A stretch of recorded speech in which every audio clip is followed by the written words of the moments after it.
On the couch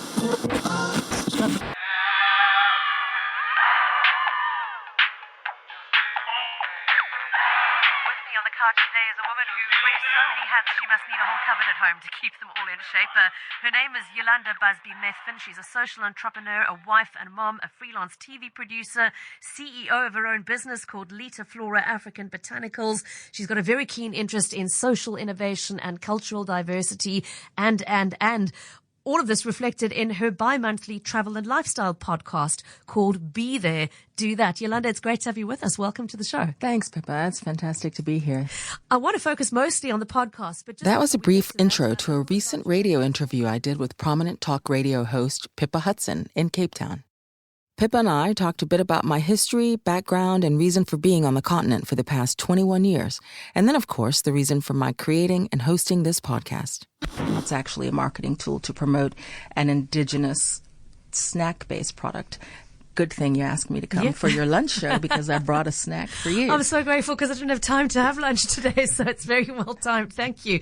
Trust rusks made with ancient grains and real buttermilk. So where do I'm looking forward to trying it. Yolanda, where do listeners get hold of these products? Okay, so the podcast actually is a marketing tool to promote what I've developed as a peer-to-peer direct sales model. Mm-hmm. So this is not, as my other products have been sold through retail outlets that are primarily tourist-driven, this is not a retail-based product. This is to generate youth-based wealth by selling peer-to-peer. So it's not a pyramid, but it's very much, if anyone is familiar with an American Girl Scouts cookie model, yes, it's a way for young people, and in a South African context, that's, high school through 35 years old, to generate sales and monies for themselves at first.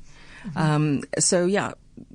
The ubiquity of a rusk in a South African context surpasses race, class, language, and location. Everybody loves loves a rusk. And for me, the social value of trust is extremely important. So that's how we named the product Trust Rusks. That question made me reflect and want to share both my thanks and vision for this new and second season with you, the listeners. I'm Yolanda Busby, and you're listening to Be There, Do That, the podcast featuring everyday stories about the future of food, race, and social impact in Africa. Thanks for listening, and thanks for subscribing here, and for sharing this and other episodes with the people you know and love. When I worked as a television producer in Washington, D.C., New York, and Los Angeles before coming to South Africa in 1998, the success of any new show rested on the success of its pilot season. And usually 7 to 13 episodes was quite enough to tell if this was going to be a hit show in the making or a flash in the pan.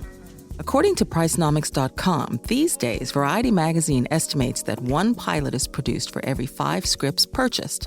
And in a typical year, a network will order about 20 pilots and only bring 6 to air. So that means a script has about a 20% chance of being produced as a pilot and then a 6% chance of being aired at all on television. Not great odds when you've poured your heart and soul into a story, message, or a mission.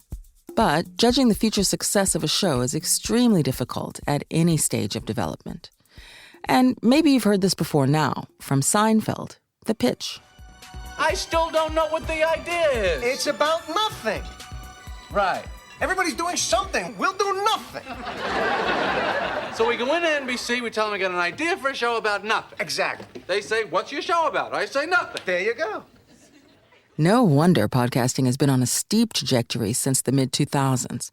And make no mistake about it, ours is a commercial venture, but of another sort.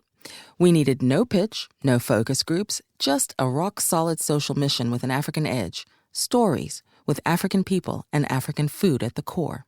I explained it to Pippa like this. For myself, I just decided to just transfer the television producing skills into an audio format in order to break that down, because in actual fact, food crosses all of those boundaries as well as upholds a lot of those old paradigms. So for me, with the podcast, which is again called Be There, Do That, it's featuring everyday conversations about food, race, and social impact in Africa. So the idea there is that when you and I are talking about rusks and we're eating rusks, you've got a very particular particular tradition in your family that can go back for as long as you can recall, grandmother, grandmother's grandmother, extended family tradition that speaks to you specifically, what kind of rusk, where, when rusks, and then somebody else has something the same. But what's uniting, no matter what we look like and what language we're speaking, is the fact that it's still a rusk and we are understanding it's food. So that for me is really important because it gives a safe space for people to talk about their differences, to look to the future for a future positive African context around food, and in a food security landscape that's becoming more and more sensitive. It's also really important that everyone, again, no matter who you are and what you look like, understand that unless we start really valuing indigenous grain and what our indigenous plants and what traditional wisdom has to offer in that regard, we're going to have a lot of problems around just eating, no matter what we look like. Oh, by the way, this is the first and only podcast of its type on the continent, grown here, produced here, and fed to you from here, South Africa. And so, thanks to you, here we are at the start of a second season. Same me, same mission, but wildly different stories coming your way. Last season, we covered everything from Nigeria's fela to catfish cooked in Detroit, South African wine and its challenge toward building regenerative and sustainable tourism models, to how and why anyone would pay to go all the way to Kenya to volunteer at a village school, to how you can not only manage weight loss, eat, and become a micro-entrepreneur while making a mean umkomboti rivaling your ancestors using sorghum or amabele. And those are just small tastes of what was dished up. Sorry, no more spoilers. Okay, not wanting to move too far from our purpose for being here, because our show is about something, stories, and the something that fuels our stories is food. So stay with us. That's Mel and me, right, Mel? Yep, that's me, Melanie at Origin Audio in Cape Town. And she's my ride or die, down for whatever super duper sound designer. And thanks to you for making our first season such a success. Your listening, questioning, and commenting has generated interest in magazines, newspapers, and as you've already heard, on the radio. I really appreciate your listening and sharing, and I want to invite you to tell us what you'd like to hear more about. So please join our Instagram feed at Be There, Do That, or email me, Yolanda at prosperityfood.co. Come, catch a buzz with me. You'll leave with the munchies, promise. Nkosi, Sani Bonani. Cheers, y'all, and keep listening.